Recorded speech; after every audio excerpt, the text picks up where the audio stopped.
A vacuum that won't spin can be frustrating, but the issue is often easily diagnosed and fixed. Over time, the brush roll can become clogged with hair, debris, and dust, causing the vacuum to malfunction. Another common problem is a faulty drive belt, which can wear down and break with repeated use, preventing the vacuum from spinning. In some cases, the brush roll motor may overheat and trip, also preventing the vacuum from spinning.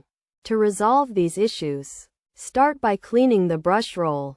Switch off the vacuum and use scissors and pliers to remove any tangled hair, rug fibers, or strings. If the drive belt is broken, replace it by removing the base plate, taking out the brush bar and faulty belt, attaching a new belt to the brush roll, and reinstalling the base plate. If the brush roll motor has tripped, simply wait for it to cool down and then reset it by pressing the reset button. By identifying and addressing these common problems, you can easily fix a vacuum that won't spin and get back to cleaning with ease.